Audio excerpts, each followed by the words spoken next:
So DTM 2023 got underway, and on pole position in the SSR Performance Lamborghini was Franck Perera. The Frenchman got a great start, but fellow front row starter Jack Aitken in the Ferrari dropping back right behind another Lamborghini, Mirko Bortolotti, who was fourth in the championship in the 2022 campaign. There was also a very rapid start for the Lauren Heinrich Team 75 Motorsport Porsche as they battled for position. René Rast, the three-time champion, now BMW driver, the leading BMW after dramas for two-time champion Marco Wittmann and reigning champion Sheldon van der Linde in qualifying. His brother Kelvin van der Linde had this great battle though with the impressive Mick Wieshover, who qualified fourth in the Lamborghini, but the South African was able to get through, having dropped a place from the fifth row of the grid on the first lap of the race. Just behind them in the luminous green Porsche was Dennis Olsen as well.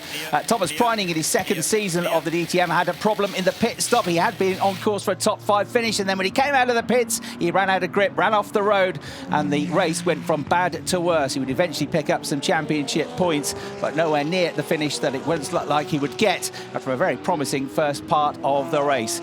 But for the SSR Performance team, now running Lamborghinis rather than Porsches in their second season of DTM, Franck Perera was performing brilliantly, edging away from the pack, edging away from Mirko Bortolotti, and everybody hopeful that he could get the first win of the season, the first ever win for Lamborghini. Sheldon van der Linde, having had this nightmare in qualifying where he only qualified 19th on the grid, then had more drama in the pit stop. Schubert Motorsport dropped the car off the jacks too early. The front right was not attached properly. That had put him back on the jacks, and any chances of him breaking into the top 15 and scoring championship points went, I'm afraid, out of the window. Mirko Bortolotti also had a slightly slow pit stop. He came back out in the pack, and having been battling for a podium position, he would now drop right into the thick of the action, just in front of Ricardo Feller. The pair of them had been battling for second spot in the first half of the race. Feller, with his tyres already up to temperature, dived down the inside, and Bortolotti then had to dig deep to fend off Kelvin van der Linde, and that didn't quite work either, as van der Linde in the Audi with his tyres up to temperature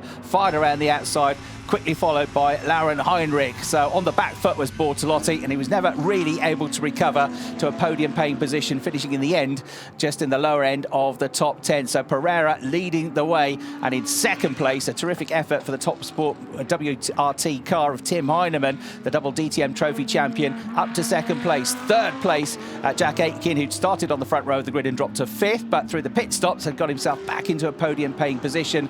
And then this move from Ricardo Feller on his teammate from last year, René Rast, who had defended hard in the BMW, but ultimately wasn't able to keep the Audi behind. And Ricardo Feller, with this move late on in the race, would come through to pick up fourth place and finish as the best of the Audis. It was a great battle that went on for a number of laps, but ultimately the BMW just ran out of grip in the closing stages.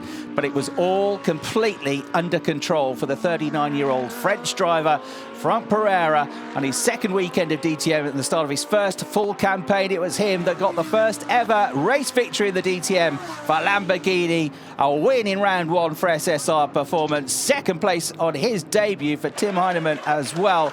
And also on debut, Jack Aitken, the Williams reserve driver, the Formula One team for Emile Frey Racing on their debut in the championship. So those were the top three drivers. Perera absolutely delighted, having got the pole position. He got 3 points for that, and he got the maximum points for winning the race, and is the early championship leader. Tim Heinemann and Jack Aitken joining him on the podium. Ricardo Feller with a good drive to fourth after that battle with René Rast. Kelvin van der Linde, Lauren Heinrich, Mirko Bortolotti just behind as well. Disappointment for the likes of Thomas Preining and for the two-time champion Marco Wittmann, who was one of the retirees from the race early on, as was Lukas Stolz with damage to the car.